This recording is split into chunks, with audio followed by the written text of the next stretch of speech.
Estamos vivendo uma hora americana. Sejam bem-vindos ao podcast Hora Americana. Aqui traremos especialistas para conversar sobre diversos temas da história das Américas.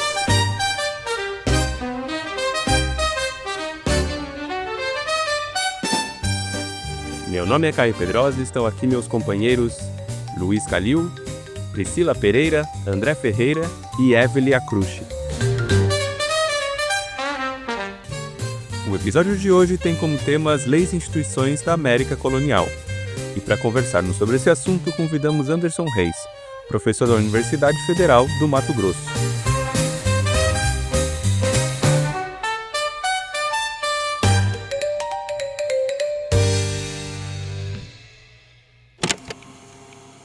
Ordenamos e mandamos que, de agora em diante, por nenhuma causa de guerra, nem por qualquer outra, ainda que sob o título de rebelião, ou por resgate, ou de outra maneira, não se possa escravizar índio algum, e queremos que sejam tratados como nossos vassalos da coroa de Castela, pois assim o são, do mesmo modo que as ditas audiências se informem sobre como os índios têm sido tratados pelas pessoas que os têm como encomenda, e se julgar que devem ser levados à justiça por seus excessos e maus tratos que tenham feito contra eles, mandamos que logo sejam privados deles e que ponham tais índios sob a nossa coroa real. Ya la naturaleza redimida goza el néctar que al hombre ha de dar vida. As determinações da coroa espanhola que você acabou de ouvir em uma tradução livre fazem parte de um documento que alcançou grande repercussão durante o período colonial. Trata-se das leis e ordenanças novamente feitas por Sua Majestade para a governança das Índias e bom tratamento e conservação dos índios. Conhecida como Leis Novas, elas foram promulgadas em 1542 pelo imperador espanhol Carlos V e buscavam revisar as leis de Burgos, que haviam sido escritas em 1512, quando a presença espanhola na América ainda estava começando. No trecho que abrimos o episódio, fica claro um dos principais objetivos dessas novas leis, a proibição da escravização dos indígenas. Elas também buscavam restringir e, a longo prazo, eliminar a existência das encomendas, uma forma de trabalho compulsório indígena muito comum no início do período colonial. De forma geral, esse conjunto de leis buscava ampliar o controle da coroa sobre as colônias americanas, que vinham enfrentando turbulências no período. É o caso do vice-reino do Peru, por exemplo. As leis novas fazem menção aos embates que estavam sendo travados na região desde a conquista do Império Inca, no começo da década anterior, entre os partidários de Francisco Pizarro e Diego de Almagro.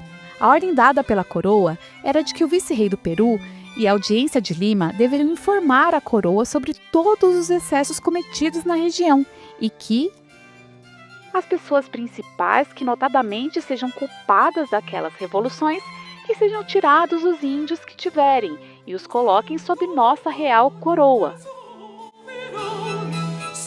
Na visão tradicional sobre o período colonial, ainda hoje muito difundida, as ordens, decisões, leis e impostos aprovados pelo imperador cruzavam o Atlântico e eram implementados nas colônias de forma homogênea e inquestionável. No entanto, como veremos no episódio de hoje, uma análise mais cuidadosa da documentação do período revela que as relações das colônias com a metrópole eram muito mais complexas. Veja, por exemplo, a lei a seguir. Os ministros e juízes obedeçam e não cumpram nossas cédulas e despachos, em que intervierem vícios de obrepção e subrecepção, e na primeira ocasião nos informem a causa por que não fazem.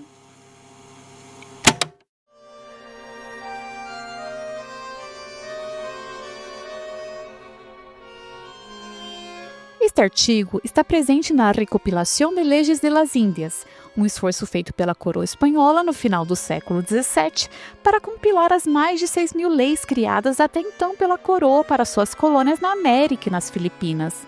A lei que acabamos de ler possui dois termos antigos, obrepção e subrecepção, que fazem referência a enganos relacionados à falta de informações e a informações falsas. Mas o trecho que gostaríamos de destacar é a expressão que abre o parágrafo: obedeçam e não cumpram. Como seria possível obedecer a uma decisão que vinha da Espanha sem que ela fosse cumprida? A Até que ponto a própria coroa admitia legalmente que algumas de suas decisões poderiam ser descumpridas?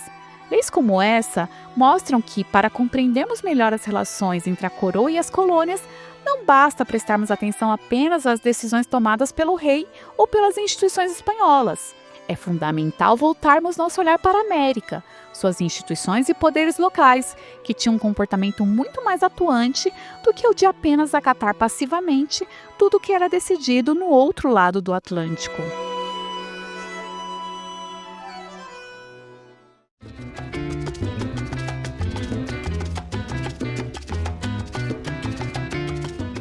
O caso das leis novas é um exemplo disso. Sua recepção entre os colonos americanos não poderia ter sido pior. No Peru, por exemplo, a chegada do primeiro vice-rei, Blasco Núñez de Vela, em 1544, trazendo consigo o conteúdo das novas leis, ampliou ainda mais o cenário de violência que já vinha assolando a região há mais de uma década. A presença de um poderoso funcionário da coroa, somada à aprovação de leis que buscavam acabar com o trabalho forçado de indígenas, gerou uma forte reação por parte dos espanhóis que viviam na região.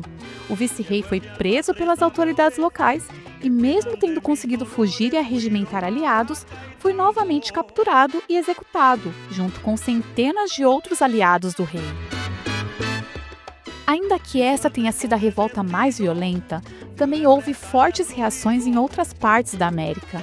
Diante deste cenário, a coroa decidiu recuar em boa parte do conteúdo das leis novas. As encomendas continuaram a ser permitidas e manteve-se uma espécie de vista grossa diante de outras práticas dos colonos relacionadas ao uso da violência e à exploração da mão de obra indígena. Ao mesmo tempo, a coroa buscou aumentar sua presença nas colônias, através da criação de novos cargos e o envio de funcionários reais.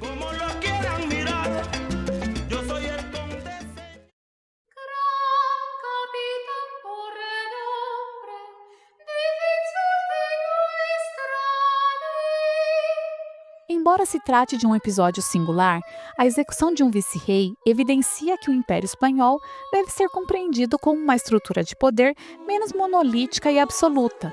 Mesmo o cargo mais poderoso da América, o de vice-rei, encontrava limitações não apenas diante de rebeliões abertas, mas também no cotidiano da administração colonial.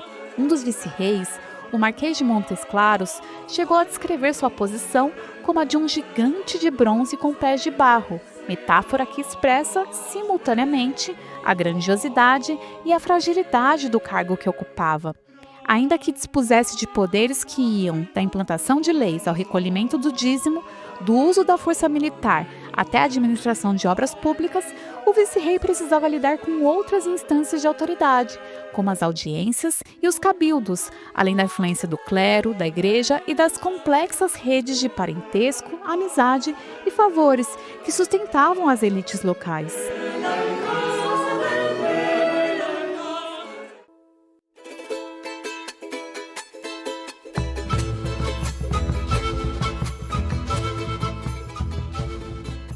Quando encaramos a relação entre a coroa e as colônias, a partir dessa perspectiva de um poder mais limitado e fragmentado, surgem novos questionamentos, como de que até que ponto poderíamos falar de um império espanhol absoluto, unificado e homogêneo.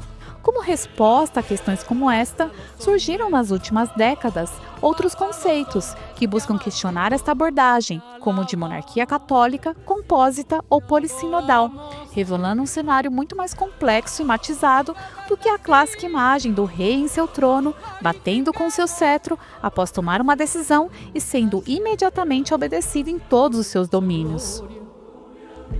Quais foram as leis e instituições criadas pela coroa para tentar administrar seus territórios na América? De que forma essas decisões eram recepcionadas nas diferentes colônias? Quais eram os papéis e espaços ocupados pelas elites locais dentro do Império Espanhol? De que forma os historiadores vêm tentando interpretar a relação entre o Império e seus domínios? Para responder a essas e outras questões, temos de volta o professor Anderson Roberto dos Reis, professor de História da América da Universidade Federal do Mato Grosso. Mas antes, vamos com Calil, que traz a dica dessa semana.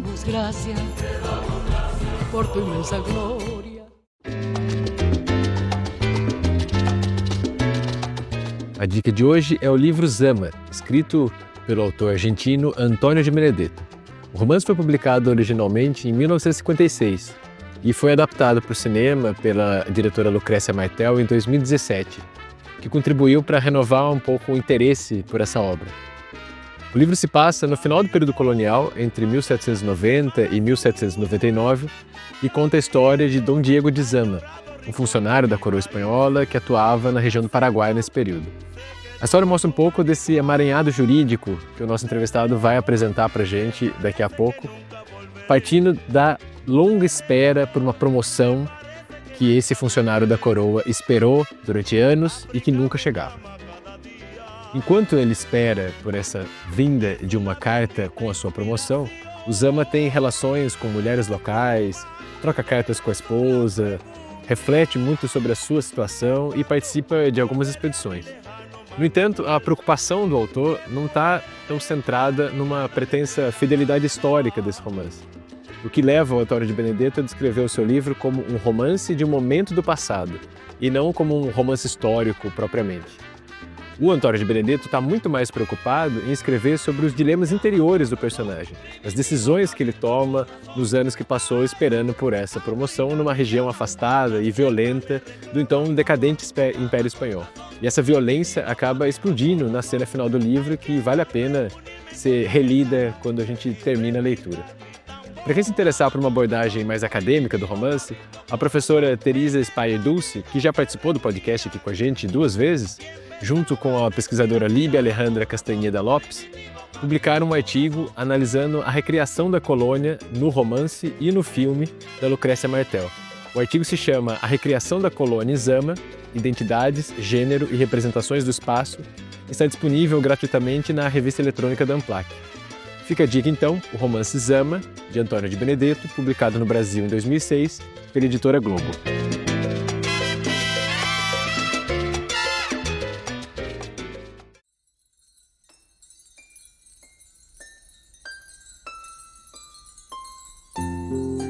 Você está ouvindo o Hora Americana.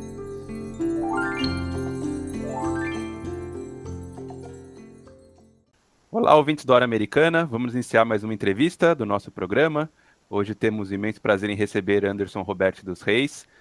Já participou aqui do nosso programa já faz bastante tempo, mas deu uma excelente entrevista sobre a questão religiosa durante a colonização.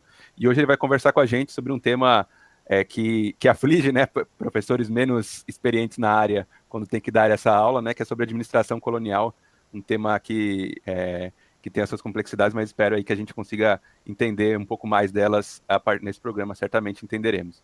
Então seja muito bem-vindo, Anderson, ao Hora Americana novamente. Obrigado, Caio, é um prazer estar aqui com vocês, agradeço o convite e espero, então, aí já com a sua promessa para a nossa audiência, cumprir isso, a gente conseguir entender um pouquinho melhor esse tema, que de fato é um tanto quanto caótico, para dizer pouco. Sim, obrigado, Anderson. Antes de passar para o Calil, que vai começar, só dizer que hoje temos também a participação do Bruno Hermano, que vai participar com a gente na condução da entrevista. Bom, Anderson, acho que para a gente começar essa conversa, vale a pena pensar um pouco nas instituições, nos embates jurídicos que estavam sendo travados lá no começo, né, quando a América ainda nem era América, nas primeiras viagens, na época do Colombo, vamos dizer assim. Quando começa esse processo de exploração do Atlântico, ele começa primeiro para as ilhas, depois para o litoral africano, e só depois que ele vai chegar no nosso continente, né? E nessas décadas de exploração, existem uma série de discussões jurídicas sobre como legitimar a atuação dos espanhóis e também dos portugueses sobre os seus feitos e sobre a posse das terras, né? E essas discussões vão culminar, por exemplo, no Tratado de Tordesilhas, que todo mundo, pelo menos em algum momento, já ouviu falar, e em outros documentos, como, no caso espanhol, na Lei de Burgos.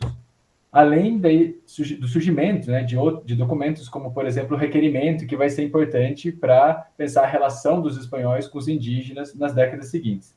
Você poderia explicar um pouco para a gente que arcabouço jurídico é esse que estava sendo estruturado no período e de que forma que a descoberta e a invenção da América se insere nele?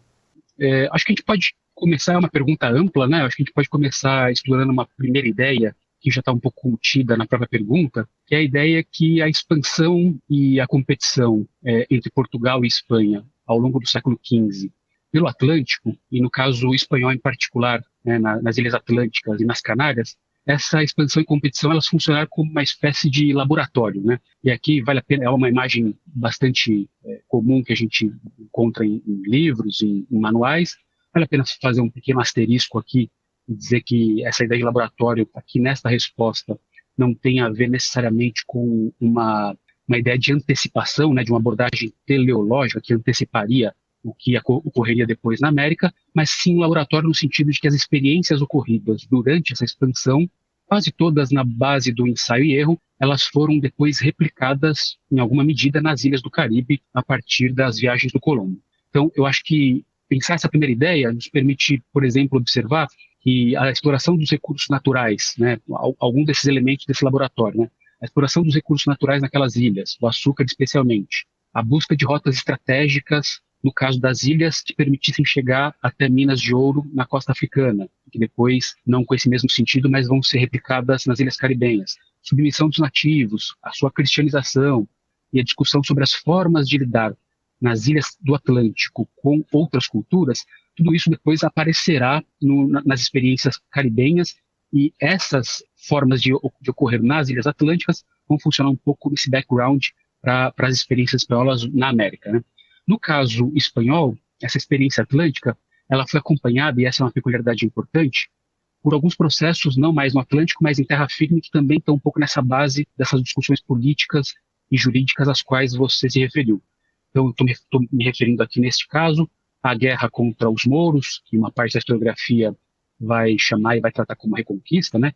Embora já tenha sido bastante discutido o uso do termo, o avanço para tomar Granada, mas também, nesse mesmo passo, de uma rearticulação da Inquisição espanhola com a coroa, depois da união das coroas, né, de Castela e Aragão, no final dos anos 1470, a rearticulação da Inquisição, o que significou nas décadas seguintes, em terra firme, e isso aparece também no modo como os espanhóis vão lidar com os nativos das Ilhas Canárias e posteriormente na América, significou uma guerra contra os não cristãos, de maneira geral, e, de alguma maneira, também uma negação daquilo que o Carlos Fuentes chamou, no seu belíssimo livro O Espelho Enterrado, uma negação de uma herança tricultural que existia na Península Ibérica a partir daquele momento, né, cristã, muçulmana e judaica, e que culmina um pouco em 1492, com a partida do Colombo para a América e com essa negação a partir de perseguição, da expulsão e da conquista da expulsão de judeus, da proibição dos cultos e da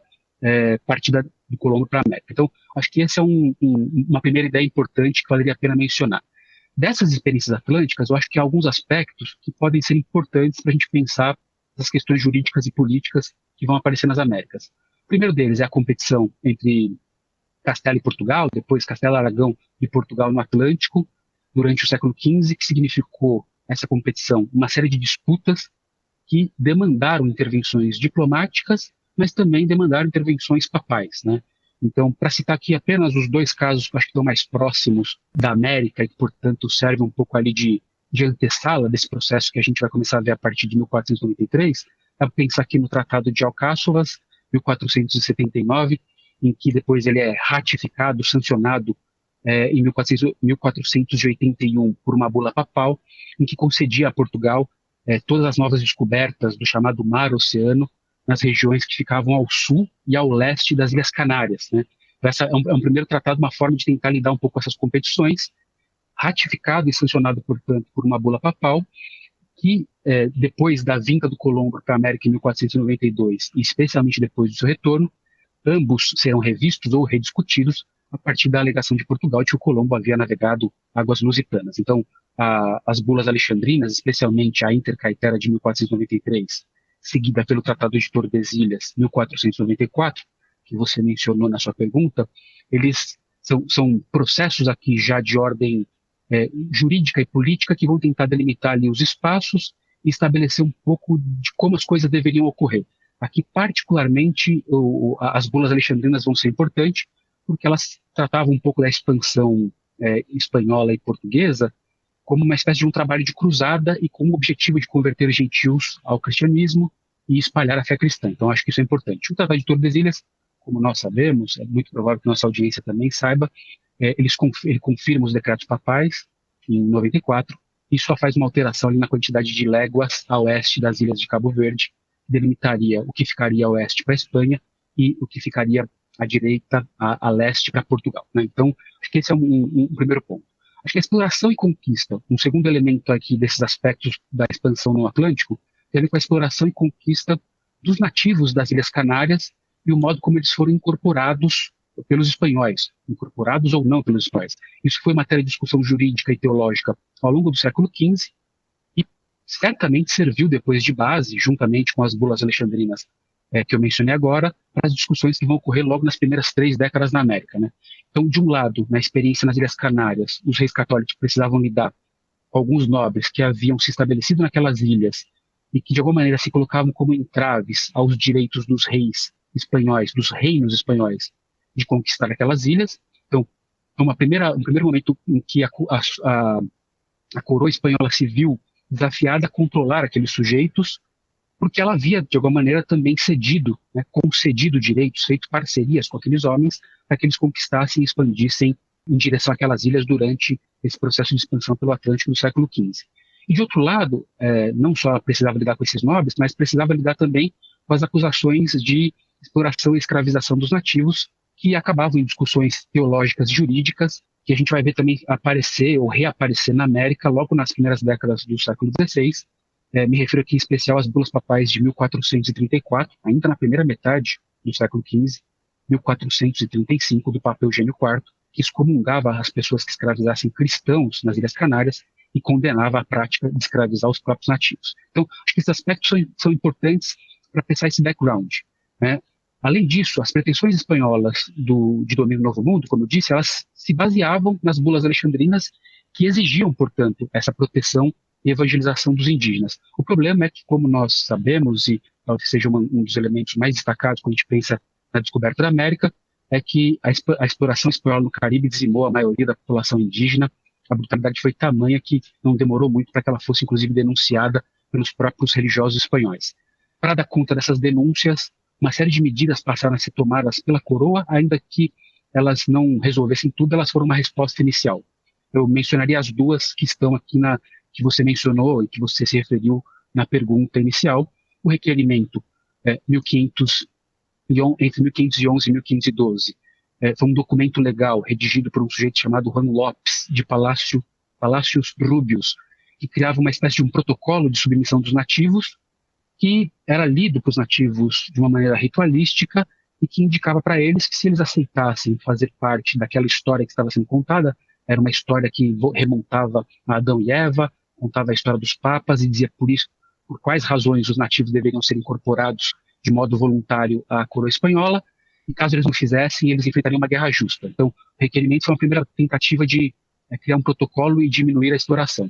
A segunda tentativa, como uma espécie de desdobramento das críticas que começaram a aparecer, especialmente uma em particular, a qual nós nos referimos no episódio sobre as igrejas e as questões religiosas na América, do qual eu participei há algum tempo, do Montesinos, né, do Frei Montesinos, em 1511.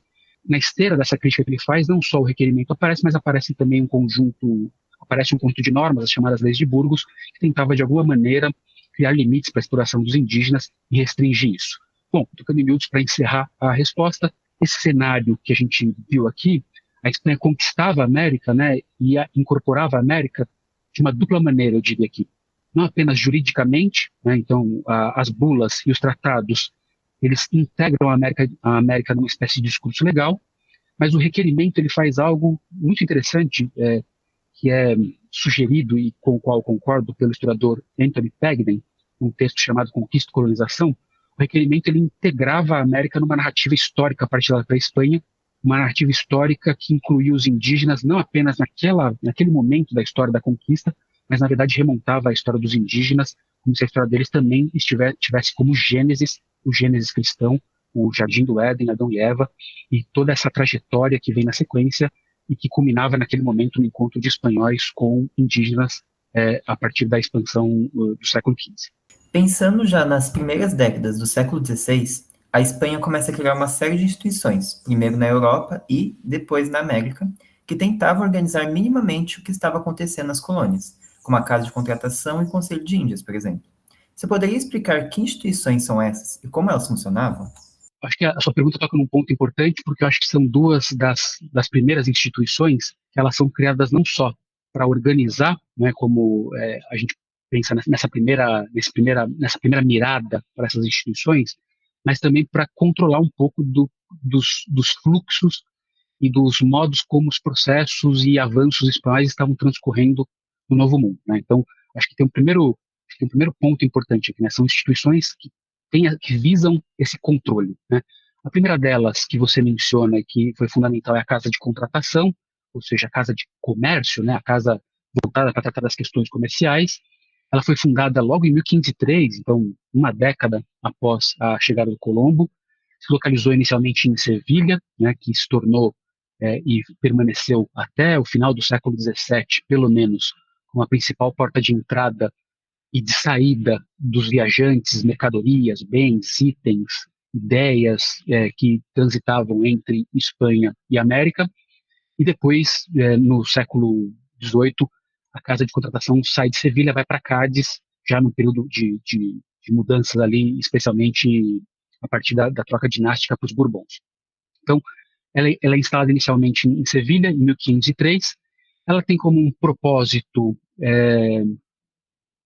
tirar do pequeno corpo burocrático, dos primeiros conquistadores, dos primeiros exploradores, a organização desse comércio e o controle comercial que eles exerciam, tentando de todas as maneiras evitar todo tipo de infiltração ou de funcionamento que escapasse aos interesses da coroa. Então, a Casa de Contratação é um esforço inicial na tentativa de centralizar e tutelar um pouco desses negócios das Índias de Castela na América. Ela foi concebida como órgão administrativo de controle dependente inicialmente da coroa e depois passou a ter uma relação de dependência também da coroa, mas com o Conselho de Índias, sobre o qual você também perguntou. A Casa de Contratação tinha as mais diversas funções, que iam desde o controle comercial, fiscalização, justiça, migração, ciência náutica. Ela cobria um espectro muito grande de atividades. Então, ela funcionava como um híbrido de alfândega e escritório comercial. Ela funcionava como um espaço de armazenamento, que recolhia, armazenava e vendia mercadorias e provisões para quem ia viajar. Ela fiscalizava, ela controlava, inspecionava, registrava tudo que tinha a ver com essas negociações que passavam por lá, tratava dos assuntos fiscais, ou seja, mantinha um registro pontual de tudo de todas as operações que eram realizadas, tinha uma função de equipar e preparar navios, escolher os capitães, fornecer instruções náuticas, funcionou como depósito, controlou a imigração, né, foi responsável por registrar todo mundo que embarcava. Então, quem já teve a oportunidade de fazer pesquisas, ou pessoalmente ou virtualmente no Arquivo de Índias, quando a gente vai buscar o nome de alguns passageiros, você encontra esses registros da Casa de Contratação dizendo quando embarcou, quantas pessoas, com quem. Então, esse registro é muito detalhado e está bastante conservado até hoje. Emitia licenças de embarque, negava licenças de embarque a pessoas proibidas, especialmente aqueles que não deveriam passar as Américas, judeus, mouros, luteranos, pessoas perseguidas pela Inquisição, ciganos, etc, etc. Tinha um aspecto de tribunal também, porque julgava infrações relativas a essas trocas comerciais que chegavam lá, e funcionava também como uma espécie de escola náutica. Então, cobria um espectro muito grande de atividades que tinha essa função, esse propósito que eu mencionei, de controlar um pouco o que circulava entre a América e a Europa. Ela era integrada por juízes que cuidavam, juízes oficiais que cuidavam um pouco desses trâmites, então tesoureiros, contadores, juízes assessores, fiscais, escrivães, e tinha também um piloto maior, aliás, o primeiro a ocupar o cargo de piloto maior, o sujeito responsável por fazer essa missão de examinar os pilotos que navegavam na carreira de Índias, e inclusive de confeccionar cartas náuticas. O primeiro piloto a assumir esse cargo, o primeiro navegador a assumir esse cargo, foi o Américo de Vespúcio, em 1508. Então, acho que essa é uma primeira parte da resposta. A segunda tem a ver com o Conselho de Índias, agora menos voltado para a parte comercial e mais para a parte jurisdicional e política. Ele foi criado em 1524, um pouquinho depois, para dar conta, inclusive, dessas demandas que a coroa começava a sentir para controlar não apenas a parte comercial, mas ter um conselho que pudesse fazer, às vezes, para as Índias, de outros conselhos que existiam na monarquia espanhola, como o Conselho de Castelo, o Conselho de Aragão, o Conselho de Itália e assim por diante. Então ele tinha como jurisdição e função, ele tinha jurisdição suprema sobre todos os assuntos políticos, militares, judiciais e comerciais do mundo colonial americano. Ele atuava como um tribunal superior, o último, para resolver pleitos enviados da América para lá e que não tinham tido nas devidas instâncias recursivas e judiciais na América a sua resolução. Então, ele tinha um papel importante. A gente vê vários agentes na América apelando ao Conselho de Índias, escrevendo ao Conselho de Índias, desde os cabildos indígenas, juízes da audiência, vice-reis, governadores, escrevem e apelam ao Conselho de Índias. Ele tinha um papel fundamental na designação de vice-reis e de funcionários altos, funcionários coloniais, elaborando inclusive para eles as instruções ou um pouco das diretrizes do que eles deveriam fazer. O Conselho de Índias era, na verdade, um dos pilares para prover essas instruções, as normas e leis que deveriam ser enviadas para a América. Ele cumpria, assim, aquilo que se chamou de dever de conselho, né, de assessorar o rei, não só para lidar com as questões das demandas que vinham da América, mas também para esclarecer o monarca sobre os critérios e sobre as normas que deveriam ser expedidas para a administração desses territórios, né. Ele é composto por ouvidores, né, então juízes, fiscais e outros oficiais, os mais diversos.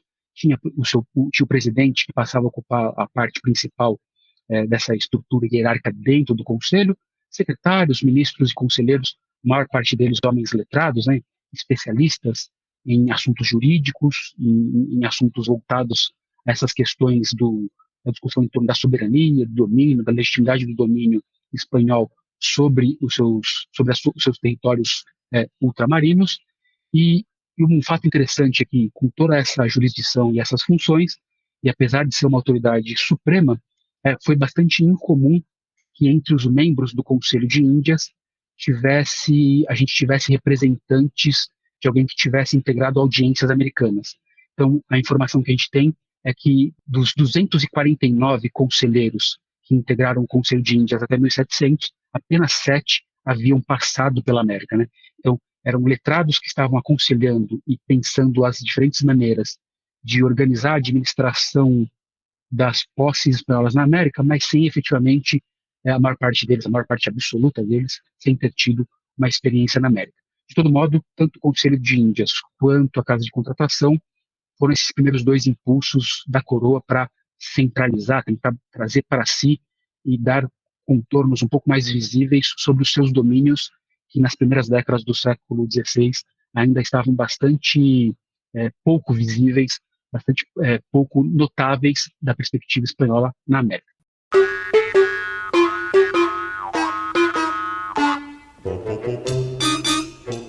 Olá, ouvintes do Hora Americana. Eu sou Beatriz e espero que você esteja gostando do episódio. Estou passando aqui para te lembrar que no nosso Instagram e também no nosso canal do YouTube, @Hora Americana, temos diversos outros conteúdos, como mais informações sobre o convidado, dicas de leitura, músicas do episódio, indicações de filmes e muito mais. Lá, você também pode entrar em contato com a gente, deixar comentários e sugestões, além de apoiar o trabalho do Hora Americana e contribuir na divulgação científica da história das Américas. Nos vemos por lá.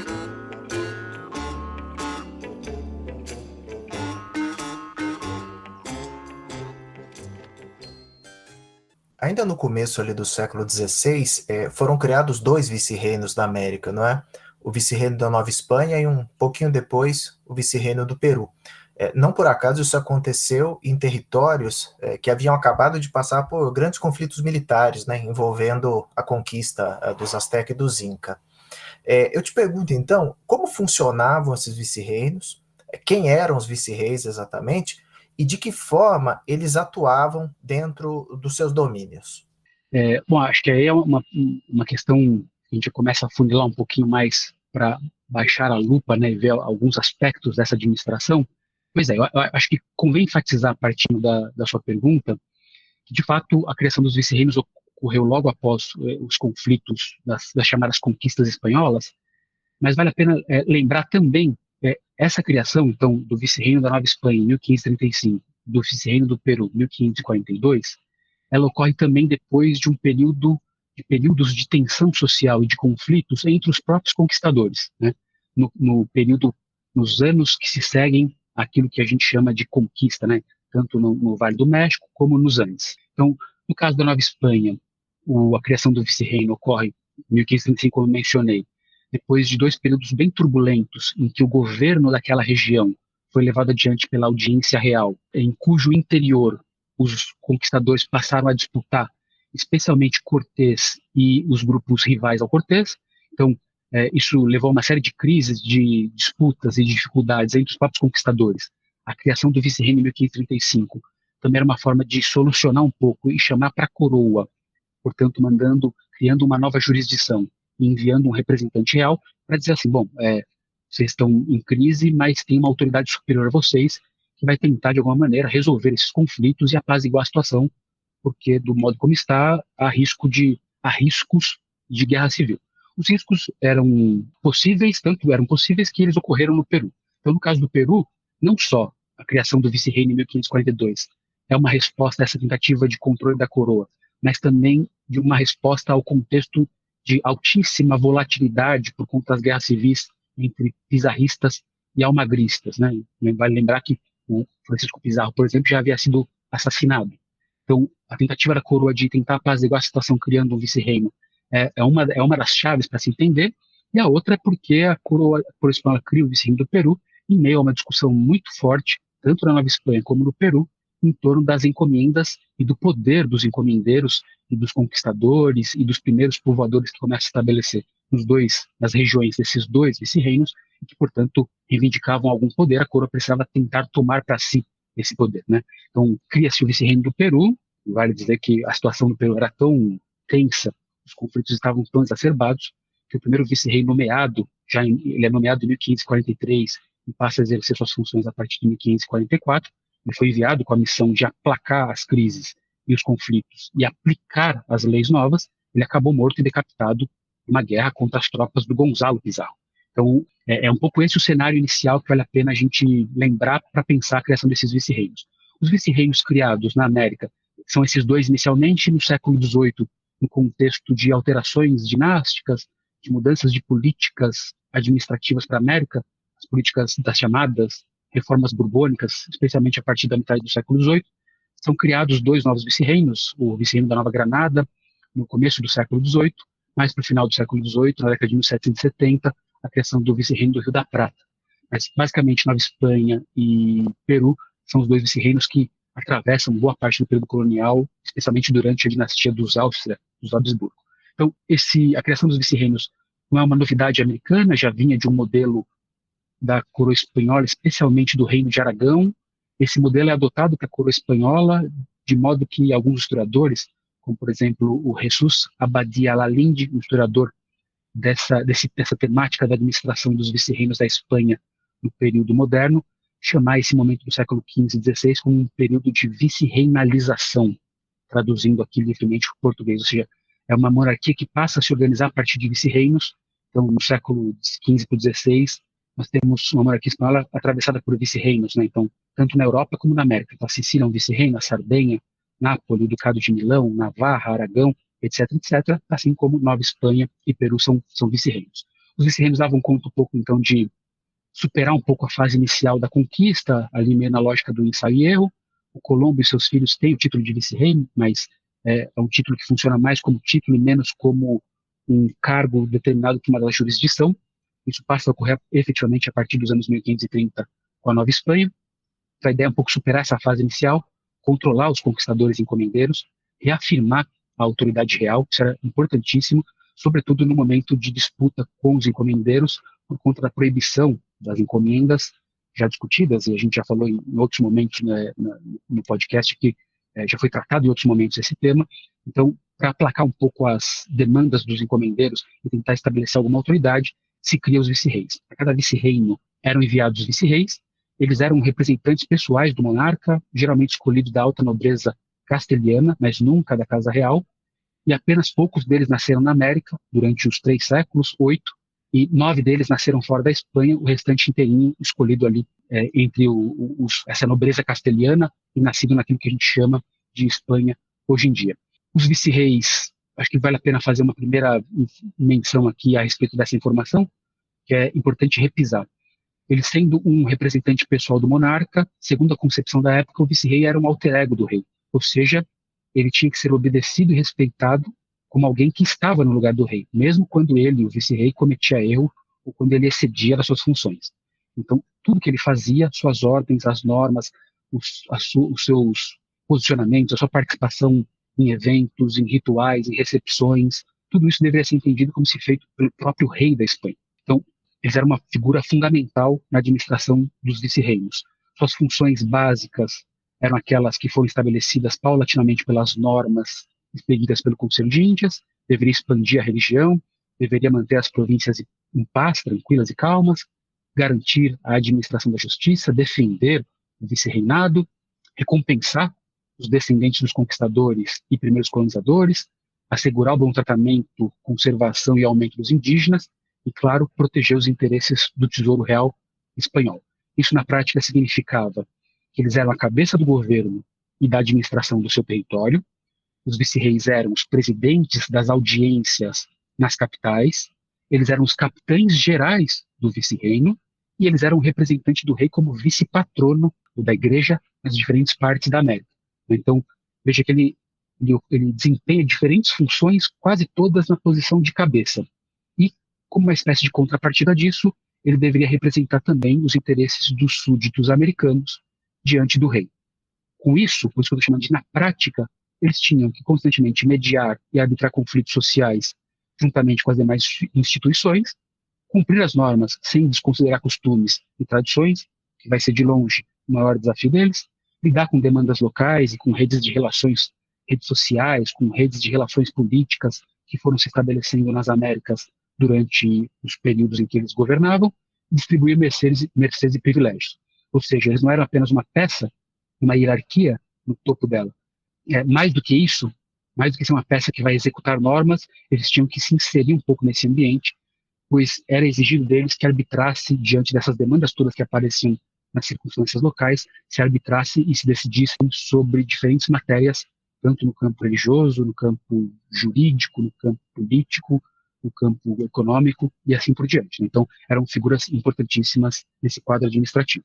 Anderson, além dos vice-reis, né, e dos vice-reinos, foram criados outros cargos e instituições aqui na América, né, como, por exemplo, as audiências e os cabildos, né, que são super importantes, aparecem sempre aí nas fontes, nas discussões. Então, você poderia explicar como que funcionavam esses outros órgãos e de que forma que eles se relacionavam entre si e com os outros poderes? Agora a gente entra um pouco naquela seara ali da uma certa complexidade institucional. Eu vou tentar apresentar um panorama minimamente coerente aqui, mas digamos que é uma tarefa inglória diante das diferentes instituições que você inclusive menciona, algumas delas você menciona na sua pergunta. Então, a coroa implementou, né, criou uma série de instituições e cargos que foram cruciais para que este sistema administrativo funcionasse, e cada um deles tinha ali um pouco do seu papel nessa estrutura mais ampla, né? Então, as audiências e os cabildos são alguns deles, como você mencionou. Então, se a gente partir desses dois, a gente poderia sintetizar mais ou menos assim, né? Eu acho que, além dos vice-reis, então, acho que as audiências reais são a instituição que merece uma primeira menção. As audiências são tribunais superiores aqui nas Américas, com amplas atribuições judiciais e administrativas, e que muitas vezes exerciam funções também governativas. Então, eu mencionei na resposta sobre a criação do vice-reino da Nova Espanha, que antes dele ser criado, foi a audiência do México, que era a audiência governadora, assim como a audiência de Santo Domingo, fundada em 1511, a primeira delas, ela tem função governadora também, governativa naquela região. Então, ela é um tribunal, mas que é mais do que um tribunal. Convém a gente ter a primeira ideia de um tribunal superior, ou seja, vai ter juízes ali para pensar essas dimensões judiciais, mas sem perder de vista essas outras atribuições. Elas foram sendo as audiências criadas paulatinamente, inclusive elas antecedem os vice-reinos e continuam a ser criadas depois da criação dos vice-reinos, e elas tinham também como função assegurar um pouco da autoridade da coroa substituiu o poder militar dos conquistadores por um poder que é um poder civil e judicial desses letrados, desses juízes, homens com formação jurídica, que vinham para a América para exercer essas funções nas audiências. Elas eram compostas, as audiências, por ouvidores, que eram letrados com essa formação mais ampla, o que a gente chamaria hoje de direito, né? Então, quando a gente lê nos textos oidores, ouvidores, a gente está pensando nesses juízes das audiências reais. Havia audiências de diferentes tipos, aquelas que estavam nas capitais dos 2 vice-reinos e que eram presididas pelo vice-rei, embora o vice-rei presidia, mas não participava de todas as sessões e não participava de todas as decisões. Audiências que tinham função governativa e uma jurisdição própria, tanto governativa como militar, e que estavam um pouco mais distantes dessas regiões de capitais dos vice-reinos, e audiências subordinadas que estavam nos territórios dos vice-reinos, mas não na capital, e eram subordinadas à autoridade do vice-rei. Todas elas são audiências em diferentes níveis, né, mas exercem as mesmas funções. Então, elas funcionam como um tribunal, mas elas funcionam também, mesmo aquelas que estão em regiões centrais dos vice-reinos, como no México, por exemplo, em Lima, ou em regiões próximas a esses grandes centros, essas audiências elas funcionam como uma espécie de contrapeso à autoridade dos vice-reis. Com alguma frequência, vice-reis e ouvidores se opõem em relação às diferentes matérias, né? Eles entram em conflitos porque os ouvidores permaneciam por mais tempo na América, eles ocupavam esse cargo e o cargo deles era por tempo indeterminado, então eles não eram escolhidos por tempo determinado, como no caso dos vice-reis, que ficavam às vezes 3, 6 anos e depois voltavam para a Espanha ou trocavam de vice-reino. No caso dos ouvidores, eles permaneciam, então eles criavam redes locais cujos interesses nem sempre estavam em acordo com os do vice-rei. Então, esse é o caso das audiências. No nível mais municipal, a gente encontra os cabildos que eram uma espécie de conselho municipal, né? Muitas vezes a gente encontra cabildos vinculados ao ajuntamento ou ayuntamiento, faz parte desse mesmo conjunto municipal de governo mais local, né? Prefeitura / conselho municipal, que reunia os vecinos, os moradores, e funcionava como a principal instância municipal, principal instância local, para zelar pelos interesses e administração das localidades, das cidades, efetivamente, dos municípios, né? A função primordial era representar esses interesses diante do governador, diante da audiência, diante do vice-rei, e, se fosse o caso, o cabildo representava os interesses diante do Conselho de Índias também, dos moradores. Então ele tinha uma função local muito importante, a sua jurisdição era o município onde ele estava e o campo circundante, responsável por administrar a justiça ordinária, era responsável por regulamentar coisas muito práticas da vida cotidiana nas Américas, né, nas cidades americanas, preços, mercado local, obras urbanas, então se vai fazer calçamento ou não, se vai construir ponte, caminho ou não, conceder mercê de terras, encomendas, solares, tudo isso que a gente chama uma prefeitura fazer hoje em dia, de modo mais ou menos genérico aqui na comparação que nós estamos fazendo, para aproximar com esses cabildos, que eram, portanto, compostos pelos conselheiros, os regidores, e por alcaides ordinários, que eram os juízes que cuidavam dessas decisões e que determinavam ou encaminhavam essas decisões para os escrivães que tornavam isso público e registrado, né? Os cabildos, nessa parte ainda mais municipal, mantinham uma relação muito próxima com outros 2 cargos, com os quais eu encerro esse mapeamento inicial das instituições, os cargos e ofícios de corregedor e de alcaide maior, né? Os corregedores e alcaides maiores eram agentes da coroa que participavam um pouco dessas jurisdições menores, especialmente em contato com os cabildos nas cidades, encarregado de administrar esses territórios em nome da coroa. O cabildo vai funcionar como uma espécie de contrapeso local a esses corregedores, mais ou menos de modo análogo, como eu disse que a audiência funcionava como uma espécie de contrapeso ao vice-rei, né? Então, corregedores e alcaides mantinham essas relações com os cabildos, eram os juízes e magistrados nomeados pelo rei para esses âmbitos municipais, deveriam representar o rei ali, encabeçar os conselhos municipais, participar das decisões quando possível e, sobretudo, tentar um pouco manter esse balanço entre as autoridades reais espanholas e as autoridades locais, né? Os alcaides maiores também funcionavam um pouco nessa lógica. Várias vezes esses 2 cargos se confundem e eles constituíam uma espécie os alcaides maiores, para além disso, uma espécie de instância de apelação na sua jurisdição, que eram as alcaidias, né? Então, o corregimento era a jurisdição do corregedor, a alcaidia maior, a jurisdição dos alcaides. No século XVIII isso tudo muda com as reformas borbônicas. Acho que a gente tem outros episódios aqui que tratam melhor deste tema do que a gente poderia fazê-lo agora, mas fica essa menção então que os intendentes e as intendências substituem boa parte desses cargos em âmbito municipal. Então, essa malha que a gente fez a gente só deu uma mapeada inicial, ela ainda era composta pela Real Fazenda, por visitadores, por membros da igreja, pelas ordens religiosas. Ela é uma malha bastante complexa, não só complexa para nós que lemos, de conseguir mapear isso e entender cada um desses níveis, jurisdições e tudo mais, mas era complexa na própria realidade histórica, com várias dessas jurisdições se sobrepondo, antagonizando, conflitando, o que demandava sempre essas apelações ou discussões sobre as melhores decisões a serem tomadas nos diferentes níveis, tanto no municipal, depois um acima dele, até chegar nas audiências, no vice-reinado, até chegar no Conselho de Índias. Então, acho que com esse mapeamento inicial dá para a gente ter uma ideia geral dessas instituições. Quando a gente lê o Felipe Guamampoma de Ayala, lá, o cronista, né, indígena do Peru, a gente percebe que essa figura do corregedor ela é particularmente odiada por ele, né? É sempre a figura ali que tá batendo nos indígenas, que está do lado, né, às vezes dos escravizados que estão batendo nos indígenas, que está sempre a figura como um algoz principal. Por que isso acontece ali? Você teria uma resposta? Por que essa figura era tão... Porque ela estava mais próxima realmente dali das comunidades? Por que ela tem esse papel ali nessa crônica? Não sei se aparece em outra documentação também esse particular rejeição a essa figura da administração colonial. Nesse caso aí, não só para o Peru, mas para o México também, porque o corregedor e o corregimento, eles passam a ser cargos criados logo depois das discussões sobre as encomendas e os repartimentos.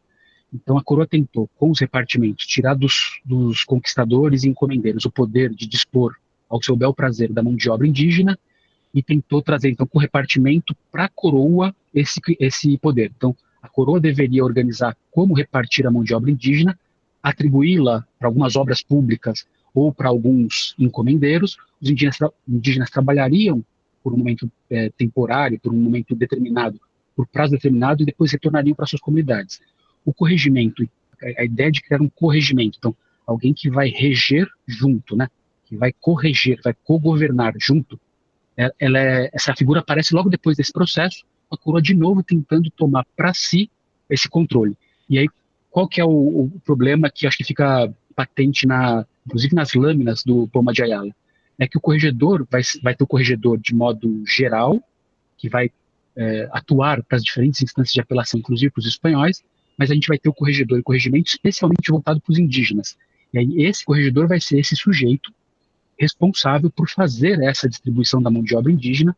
Então, se antes os indígenas ficavam à mercê da exploração e da violência dos conquistadores, agora tem um funcionário da coroa que encarna nele a figura daquele que vai, de modo mais ou menos violento, então, alguns casos violentos denunciados pelo Poma de Ayala, alguns outros não necessariamente violentos. Imagino que violentos aqui no sentido da violência física mesmo, né? Da pancada, daquilo que vai gerar esse afeto, esse sentimento no Poma de Ayala. Eles vão ser os responsáveis e vão encarnar, então, aquela figura que vai canalizar o trabalho indígena de modo bastante violento contra o desejo dos indígenas, contra a lógica de comunidade, de trabalho comunitário, contra a organização social dos indígenas. Então, é por conta dessa peculiaridade dos corregedores terem essa função junto às comunidades indígenas, e parece que está aqui a resposta para ele aparecer como um vilão maior, sobretudo na crônica do Poma de Ayala. Bom, você já falou, inclusive, numa entrevista inteira para a gente sobre o papel da igreja durante o período colonial, mas eu acho que não dá para não pensar na igreja ao pensar as questões relacionadas às instituições de poder, às leis. Então, você poderia falar um pouquinho para a gente sobre como que a igreja se relacionava com essas instâncias de poder, tanto local quanto também em relação à coroa? A gente pode começar pensando essa questão da igreja com a coroa, primeiro, lembrando as relações, e aí vamos chamar por enquanto aqui de igreja com as monarquias, né, com as monarquias ibéricas, particularmente com a monarquia espanhola. Então, não tinha uma relação muito próxima desde a segunda metade do século XV, para a gente recuar pouco, né, com a emissão das bulas, às quais eu me referi mais um pouquinho antes, que legitimaram as explorações na costa da África, nas ilhas atlânticas.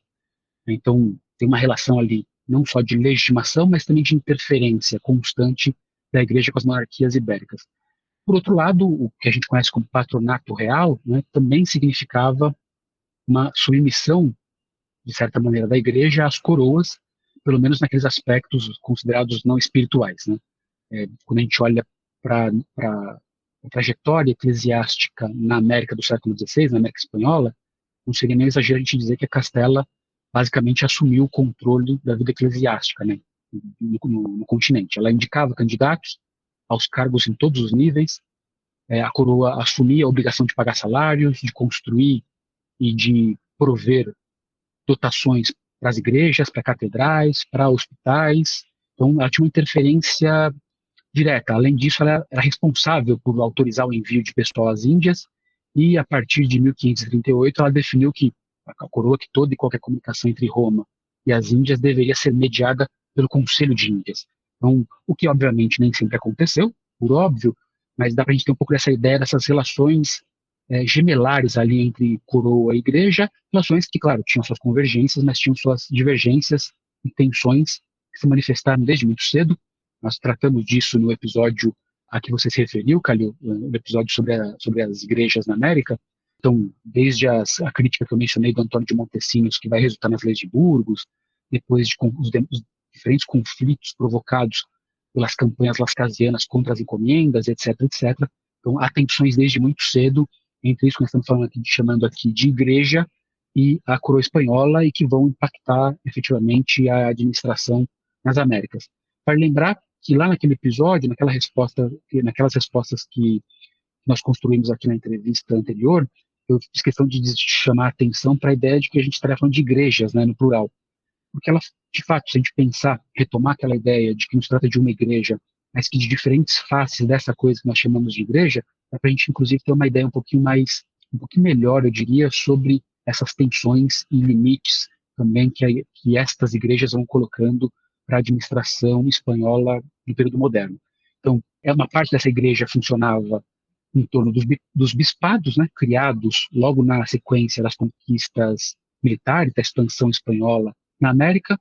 As dioceses, esses bispados, eles eram complementados no plano local pelas paróquias, nos ambientes urbanos, e por doutrinas, o nome é doutrinas, no âmbito rural. Então, as paróquias e doutrinas bastante ocupadas, especialmente as doutrinas com a cristianização dos indígenas. Basta a gente ter uma ideia para pensar um pouco dessa rede de dioceses, que havia, no período colonial, 27 bispados e 5 arcebispados na América, e que essa rede de bispados era complementada por aquela outra face da igreja que eu mencionei na entrevista anterior, das ordens religiosas.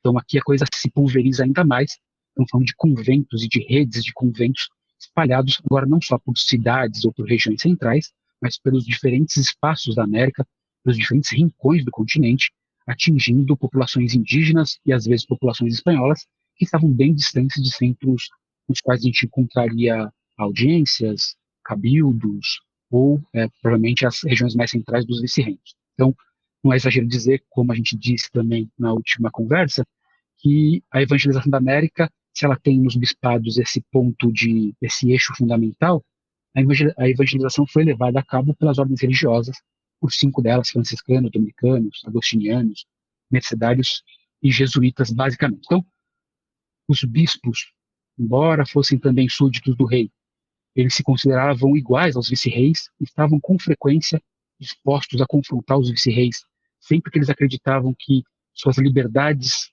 seus privilégios, suas imunidades ou a própria igreja estava sendo ameaçada. Não custa lembrar que por um conflito jurisdicional entre bispo e vice-rei, em 1624, na cidade do México, o vice-rei foi deposto, o vice-rei Marquês de Helves, foi deposto do Palácio Vice-Real por uma multidão de populares, indígenas, mestiços, mulatos, espanhóis, todo tipo de gente, que essa multidão foi mobilizada a partir de conflitos entre o bispo Lacerna, o arcebispo, na verdade, e o vice-rei. Então, quando eles entendiam que deveriam se contrapor ao vice-rei, que era, portanto, o alter ego do rei, eles se contrapunham a ponto de deixar o processo conflitivo chegar ao ponto de colocarem o vice-rei para fora do Palácio Real, ameaçando a vida do vice-rei e, portanto, mandando um recado direto para o rei da Espanha, que era, né, o representado pelo vice-rei no México. Então, isso não foi incomum acontecer na América. Há vários conflitos entre bispos e vice-reis, entre bispos e governadores, entre bispos e membros do cabildo, né? Tem um caso em Yucatán, na península de Yucatán, na primeira metade dos anos 1660, que os integrantes do cabildo de Mérida começaram a considerar excessivas as taxas cobradas pelos franciscanos, taxas cobradas pelos franciscanos dos indígenas, e sugeriram passar aquelas doutrinas para o clero secular, ou seja, para a parte diocesana da igreja. Em resposta, o bispo, que tomou partido ali, denunciou os repartimentos abusivos praticados pelo governador e pelos encomendeiros esses que eram membros do cabildo, portanto, fazer uma espécie de contra-ataque para amortecer uma acusação à outra e tentar manter as doutrinas sob domínio do clero secular.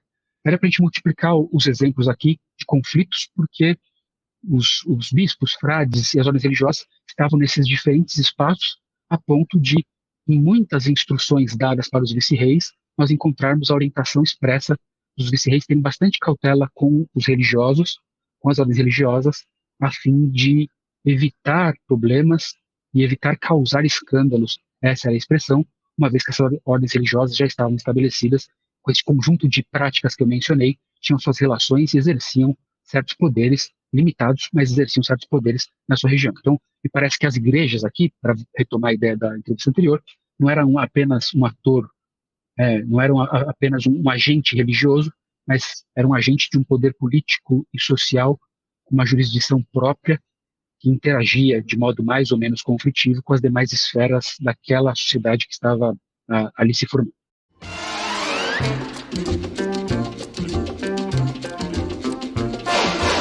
Você está ouvindo o Hora Americana.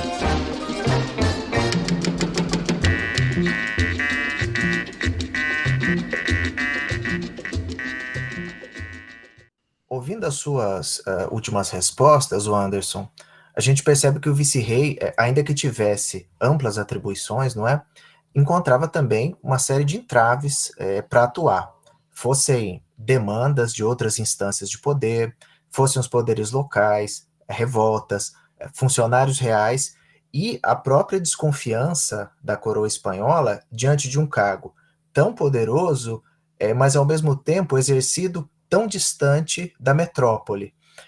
Você poderia citar exemplos dos limites de poder dos vice-reis? Partindo da resposta anterior, já dá para visualizar um pouco desses limites, né? Esses limites vão sendo impostos por essas demais instituições, por esses demais agentes que se entendem também portadores ou dotados de uma jurisdição, de um poder de também exercer certos direitos, de praticar certos atos. Então, para a gente começar a ter uma ideia, eu acho que eu gosto muito de uma metáfora, cheguei a colocar isso em um texto, uma metáfora usada por um vice-rei bastante perspicaz, um vice-rei que foi tanto vice-rei da Nova Espanha como vice-rei do Peru, o Marquês de Montes Claros, que em dezembro de 1615 escreveu a sua relação de governo, e ao relatar do seu sucessor e relatar, portanto, também para a coroa espanhola o que ele pensava sobre o ofício do vice-rei, ele dizia que o vice-rei era como um gigante de bronze com pés de barro na América. E aí ele empregava essa imagem para expressar um pouco do seu sentimento em relação à posição que ele havia ocupado por bastante tempo nos dois vice-reinos, e ao usar essa imagem ele a quebrava em duas partes, né? Então o vice-rei era um gigante porque ele tinha uma parte maciça que era dada pelo fato dele ser o alter ego do monarca e o supremo governador daquelas terras, a expressão dele, supremo governador, e portanto ao representar o rei, ele representava também Deus. Nessa escala de representação, ele também era representante de Deus e portanto só poderia ser gigante. E era considerado, portanto, como resultado final disso, uma espécie de cabeça de um corpo político, né, que estava se constituindo na América. Por tudo isso ele era gigante, mas era um gigante que, apesar de ser de bronze, tinha pés de barro, porque tinha algumas fragilidades que eram dadas pela própria posição do vice-rei e pelas limitações impostas ao seu poder. A parte de barro ficava por conta daquilo que ele chamava de múltiplos recursos e apelações aos quais o vice-rei estava sempre sujeito. Então o vice-rei podia definir uma série de ações poderia normatizar circunstâncias mais diversas, poderia criar normas, poderia tomar decisões, e tudo isso poderia ser apelado, poderia ser recursado, de modo que, inclusive, as suas decisões fossem desestabilizadas ou simplesmente ignoradas ou contraditas. Então, essa metáfora é interessante. Ele dizia, olha, tem 3 muralhas que ainda funcionam como obstáculos para esse gigante de bronze. Uma é que o limite é dado, os limites para esse gigante, eles são dados primeiro pelas próprias cédulas reais que a coroa envia para o vice-rei. Então, ali, a coroa já define alguns parâmetros, algumas diretrizes. Em outros momentos, ela corrige algumas decisões tomadas pelos governantes americanos, ela vai de encontro àquilo que foi decidido. Então, as cédulas reais já eram um limite. Um outro limite era dado pelos próprios moradores. Ele vai falar os costumes dos vecinos, dos moradores, eles amortizavam também o poder do governante. Esses costumes eram reconhecidos pelo ordenamento jurídico e eles podiam impactar as decisões do vice-rei. Então, lidar com esses costumes era uma forma de limite. E a prudência do vice-rei seria uma terceira muralha, ou seja, o vice-rei não estava suposto que ele simplesmente aplicasse as leis de modo imprudente ou de modo não prudente. Ele deveria constantemente lançar mão da sua virtude do discernimento para, diante daquilo que lhe foi mandado ou do que ele achava que deveria ser feito, procurar a solução justa, ainda que essa solução justa fosse contrária ao que estava escrito numa cédula real, ao que estava escrito numa pragmática ou em qualquer tipo de norma que era enviada pela América. Então ele fala literalmente isso, né? Ainda que a solução do vice-rei fosse contra o som das palavras. O som das palavras. Então, na prática, os limites dos vice-reis, eles eram os variados e dados por esse conjunto grande de instituições e agentes que a gente mencionou. Além disso, as instituições reais e as próprias cédulas reais indicavam certos parâmetros, né, e funcionavam como limites, ainda que os vice-reis muitas vezes as ignorassem, né? Então tem um caso de um vice-rei que assume a Nova Espanha, o Marquês de Fauces, nos anos 1560, em que ele recebe uma ordem de proibir o uso de sedas na cidade do México. Essas ordens eram constantes para a América, porque indicava luxo, e isso não seria bom, e ele, diante da ordem de proibir o uso da seda, ele pondera dizendo que a proibição causaria mais distúrbio do que seria produtiva, proveitosa para a coroa, uma vez que ali naquele momento, logo depois de uma conspiração de Martim Cortés e dos irmãos Ávila, a sociedade não estava muito propensa a proibições daquele tipo, né? Então, as instruções reais davam os limites, ainda que os vice-reis pudessem ignorá-las ou, em alguma medida, contorná-las com outras decisões. Havia ainda mecanismos de visitas e de juízos de residência, que eram mecanismos de controles, né, os juízos feitos após o mandato do vice-rei para averiguar se ele não cometeu abusos, ou em casos mais graves, o envio de visitadores para as audiências reais, para os vice-reinos, para avaliar uma situação ou denúncias de excessos e abusos. E, claro, as jurisdições das demais instituições, dos cabildos, audiências, bispados, corregedores, consulados de comerciantes, as ordens religiosas, universidades, toda essa estrutura que a gente vem construindo aqui nas respostas constituía também um obstáculo ou produzia limites para esses vice-reis. Quando eles não observavam esses limites, com frequência, as próprias tensões sociais e conflitos faziam o papel de lembrete dos limites, né? Então, o caso que eu mencionei de 1624 no México, o caso ao qual já me referi, do vice-rei Blasco Nunes de Vela, que foi destituído pela audiência e depois foi morto em Bacalha, o caso de vice-reis que entraram em conflito com as audiências porque queriam aplicar uma determinada norma de modo imprudente, como no caso de proibir casamentos locais das filhas dos juízes da audiência, o que era proibido pela coroa, mas a aplicação indiscriminada dessa norma causou um distúrbio a ponto de quase provocar um conflito civil entre a audiência de Guadalajara e o vice-rei do México nos anos 1580, e aí há outros tantos exemplos, para além das próprias agendas das populações indígenas às quais a gente se referiu, que poderiam mostrar com alguma clareza ali esses limites que foram impostos à ação dos vice-reis, embora eles tivessem também uma margem grande para lidar com esses limites, e muitos deles levaram as suas decisões aos limites, né? Inclusive nesses casos que eu mencionei, provocando situações de conflito social. Bom, Anderson, ao ouvir você comentar sobre todas essas instâncias, né, e que acabam se sobrepondo, entrando em conflito, gerando essa série de disputas sobre quem pode, né, quem tem autoridade de governar, uma região, um local, fica uma impressão, né, de que é uma grande bagunça, né, tudo isso, né, toda essa junção aí de instituições. No entanto, você mesmo aponta nas suas pesquisas que muitos historiadores vêm defendendo nas últimas décadas que o que é visto, né, o que foi visto como uma incapacidade da coroa em criar uma ordem, também pode ser visto como uma outra forma de ordenamento. Você poderia falar um pouco sobre essas diferentes interpretações dos historiadores sobre essa questão administrativa da colônia espanhola? Ouvindo você fazer a pergunta, eu me faço uma outra pergunta, né? O que seria essa incapacidade da coroa de ordenar, né? Fiquei me perguntando sobre isso ao te ouvir. Então, acho que, de fato, o cenário que a gente acabou de caracterizar parece muito complexo e caótico em termos institucionais, a ponto de a gente não conseguir, muitas vezes, fazer as distinções, mapear isso numa aula. É sempre um desafio fazer isso e cravar efetivamente funções, limites, jurisdições e assim por diante. Logo, a gente viu nas respostas que há muitas sobreposições e disputas para definir quem vai ter o poder de decidir, de mandar, de determinar o que vai ser feito ou de estabelecer uma solução para os conflitos que são inevitáveis de modo geral, mas em sociedades coloniais parecem ainda mais inevitáveis, né? Então, essas sobreposições significavam muitas vezes um desafio direto às ordens reais, uma suposta, a gente poderia dizer, uma suposta desobediência ao que foi determinado. Mas até aí, bom, onde a gente encontrar um impulso ordenador, normatizador, é possível que a gente encontre reações a esse impulso, a esse desejo ordenador, que possam ser classificadas ou entendidas como desobediência, como desacato ou desafio, né? Então, me parece que o ponto central desses debates aos quais você se refere na pergunta é que se argumente que tais sobreposições, na verdade, disputas, limites, tudo isso que a gente viu nas respostas anteriores, estivessem, na verdade, pressupostas por aquela forma de ordenamento. Então, que vai haver algum tipo de questionamento, vai.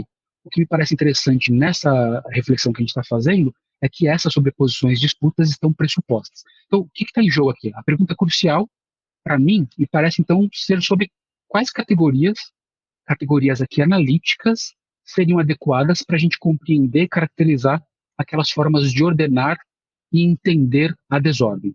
Porque ordem e desordem, elas por si só, nessa relação em si, elas não vão dizer muita coisa. Me parece, então, que a questão aqui é pensar sobre essas categorias.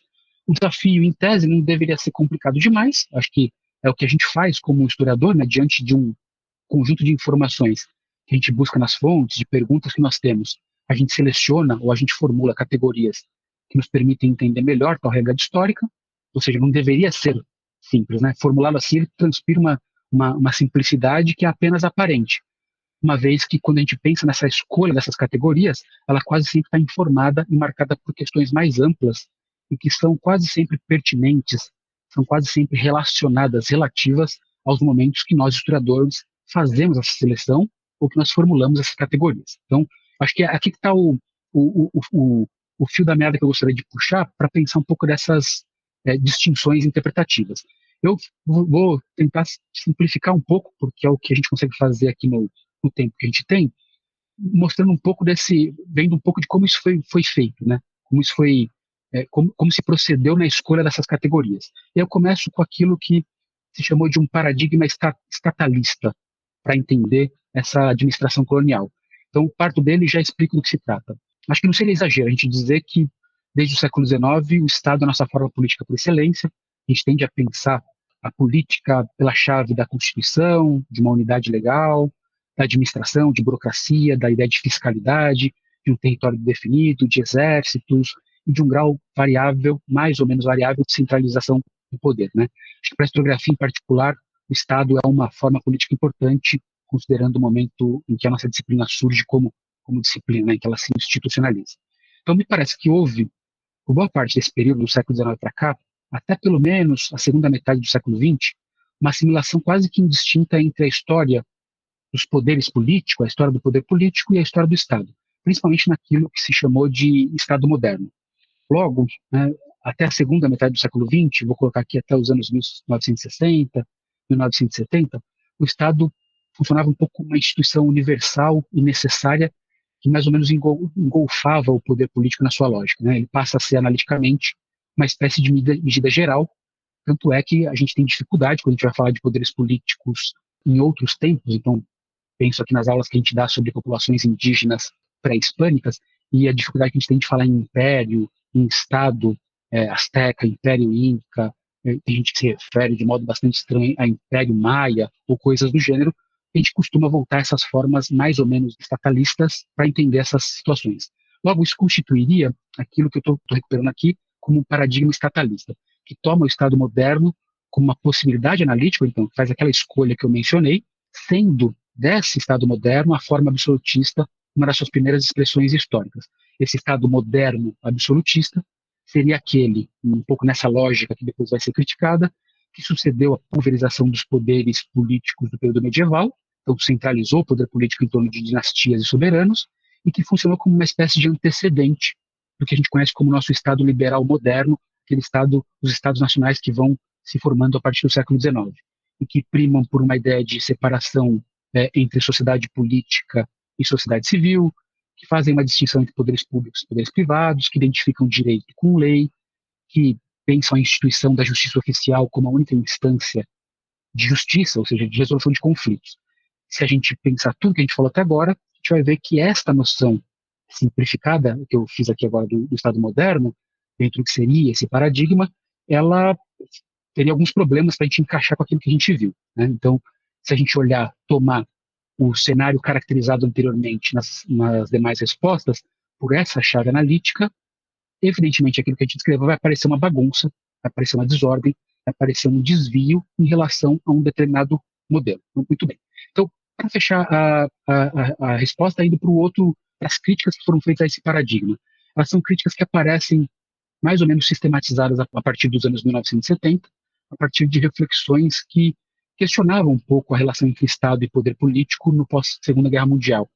Penso aqui, para deixar como referências, as reflexões, tanto aquelas que vão tratar da microfísica do poder, vindas via Foucault, como aquelas que, vindas da antropologia política do Pierre Classes, vão discutir o Estado como um elemento fundamental para se entender a organização política de povos, diferentes povos, mas no caso ali dos povos indígenas do atual Brasil, né? Então, essas críticas que aparecem a esse paradigma estadualista, estatalista, elas apontam uma espécie de teleologia, né? Então, a gente parte de uma forma política que é a nossa, que é essa forma estatal do chamado Estado moderno, e tenta enquadrar o que está para trás nessa forma, e quando isso não se enquadra, a gente aponta bagunça ou desordem, e, portanto, além de ser um elemento, de ter um caráter teleológico, aí de uma projeção de categorias lógicas, dinâmicas para períodos que não seriam propriamente regidos por essas lógicas, essas críticas problematizam algumas questões importantes que vão marcar essa historiografia a qual você se referiu na pergunta. Talvez as problematizações são, talvez o Estado não seja a única forma histórica possível de articulação da política, talvez os sistemas de poderes anteriores ao século XIX se caracterizassem mais por uma pluralidade de jurisdições e ordenamentos jurídicos do que uma centralização burocrática, talvez para tais realidades não houvesse uma entidade abstrata a quem se reconheceria a titularidade de todos os poderes, e talvez o Estado moderno seja mais o resultado historiográfico, um resultado de uma escolha, Estado moderno absolutista, né, de uma escolha historiográfica, analítica, do que provavelmente uma caracterização dessa realidade histórica.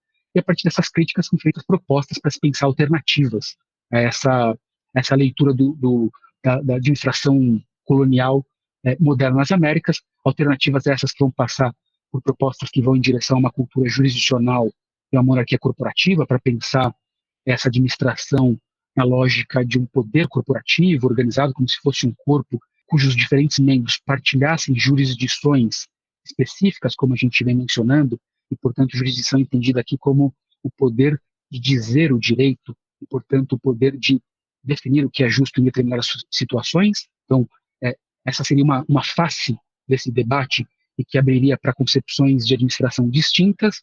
A gente tem aí autores importantes nessa linha, que poderia citar aqui, acho que o Bartolomé Claveiro talvez seja uma das referências, Carlos Garriga, outra referência importante para esse tipo de discussão para a América Espanhola. Além da própria concepção corporativa, de uma monarquia corporativa, que seria uma alternativa ao Estado moderno, a gente teria ainda em diálogo com ela ou às vezes se distanciando um pouco dela, as proposições já mais conhecidas das monarquias compósitas, aqui especialmente a partir do texto de John Eliot, a ideia de monarquias católicas, do Jesus Lalin de Abadia, que eu já citei, e do Sérgio Buzinski, monarquias policêntricas, e, por caso português específico, monarquia, né, no caso português, uma monarquia pluricontinental.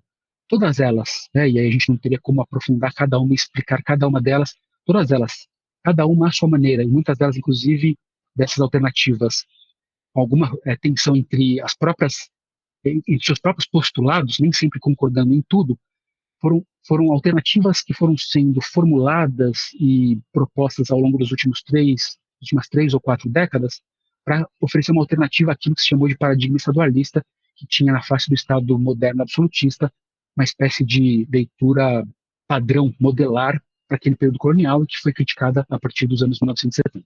Anderson, então para a gente terminar essa conversa, eu acho que você já mostrou aí um panorama, inclusive historiográfico, né, sobre como abordar essas questões das leis, dos limites, das sobreposições, de como é possível a gente olhar de diferentes formas para esse império, para essa monarquia composta, enfim.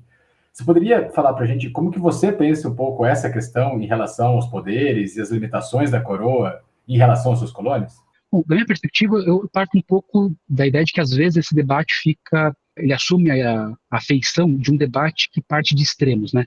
Então, de um extremo que assumiria que haveria um império absolutista que age de forma homogênea e categórica, e um outro extremo de que os poderes locais seriam de tal característica, de tal maneira que eles esvaziariam a autoridade da coroa a ponto de fazer essa autoridade perder o seu sentido, né?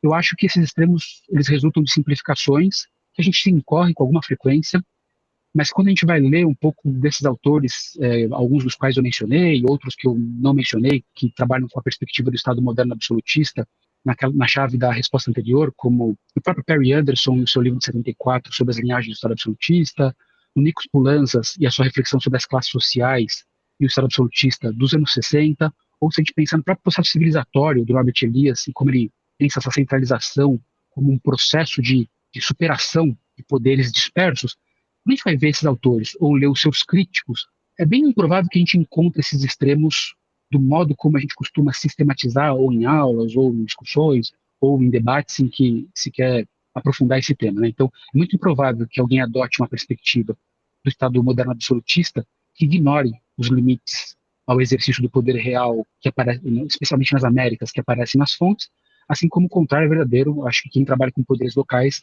a gente lê isso, não ignora a autoridade real, a sua existência e, portanto, os impactos que a autoridade real, a soberania e a presença dos funcionários reais tem no exercício do poder político nas Américas. O que a gente tem, como eu tentei argumentar na resposta anterior, são escolhas teóricas que têm uma marcação muito dada pelo momento em que essas histórias foram escritas. Então, quando a gente faz um pouco dessa reflexão sobre essa história da historiografia da administração espanhola na América, dá para a gente mapeando um pouco das razões, ou pelo menos supor um pouco das razões dessas escolhas. Então, para responder a sua pergunta sobre como eu penso, eu vou recorrer muito brevemente a um argumento que eu expus num texto que eu escrevi, aliás, para um livro que você, Calil, organizou em 2022. O texto que eu escrevi tem o título ali, Geral nos Limites do Governo, e ali eu tentei argumentar que o governo espanhol, argumentei, né?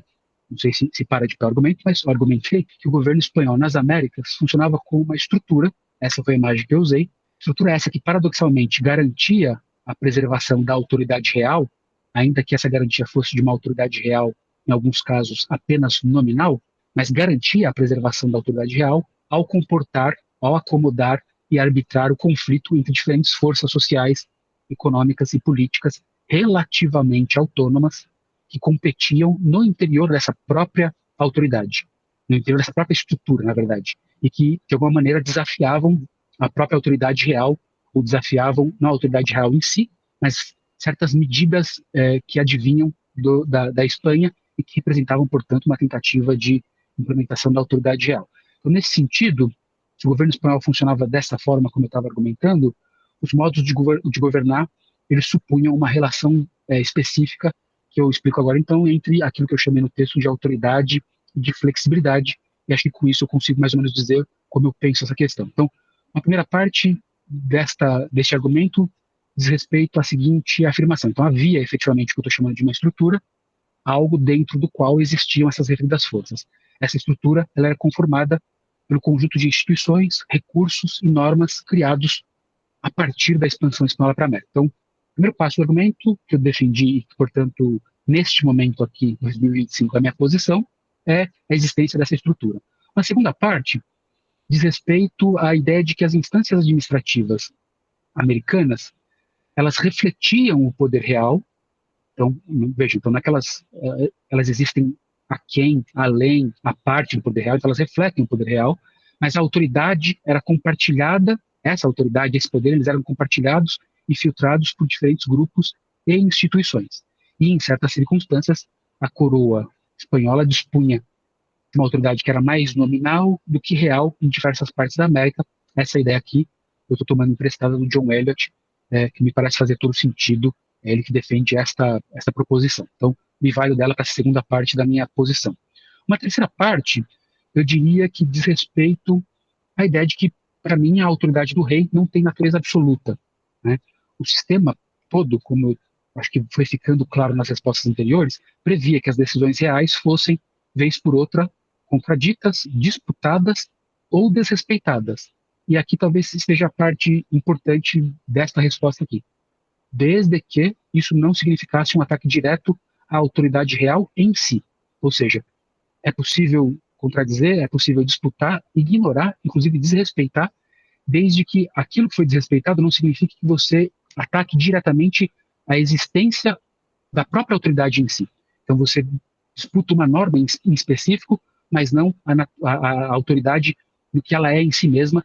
Não dizer assim, olha, rei, você não tem autoridade para mandar. Não, você tem autoridade para mandar essa norma, a coroa e os seus representantes têm autoridade para dizer o direito, e as diferentes instâncias têm autoridade, partilham autoridades para contornar essa jurisdição.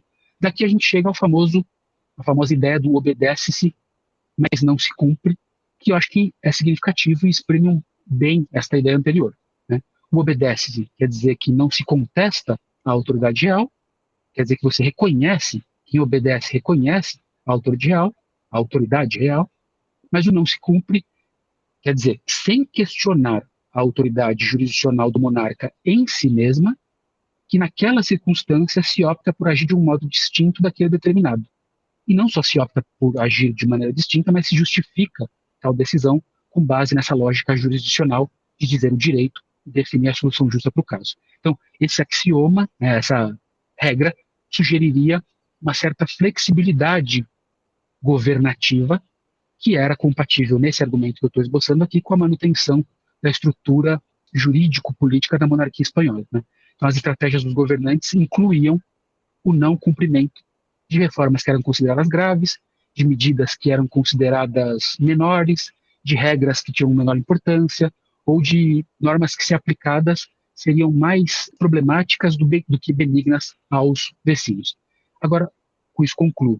Veja onde a gente chega agora com essa reflexão. Essa flexibilidade, ela era uma condição da manutenção da autoridade. Então, em vez de a flexibilidade minar a estrutura jurídica, na verdade, esse obedece-se, mas não cumpre, sugere que essa flexibilidade não só era compatível, mas ela preservava, ao não permitir que a estrutura se esfacelasse. Agora, tudo isso só faz sentido, então, para não parecer que a flexibilidade tem um papel importante como categoria de análise independente aqui da autoridade, isso tudo só faz sentido se a gente pensar que a autoridade e a flexibilidade, ou seja, a estrutura e as ordens reais e as instâncias de poder da coroa e o que é feito com isso nas Américas, essas duas coisas são faces de um mesmo processo.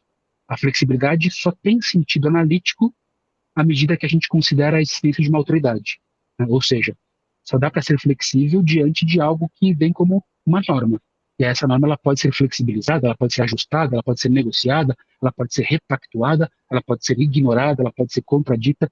Ou seja, a flexibilidade dependeria da autoridade, e aqui eu fecho um pouquinho a ideia com a qual eu comecei. Então, a gente vê, então, portanto, um sistema em que, e é isso que eu estou propondo, né, como uma posição para pensar esse debate, a autoridade real não se impunha de modo categórico, né, o que resultaria na ausência de limites ao exercício dos poderes reais, ou resultaria na punição a todo mundo que se opusesse a tal autoridade.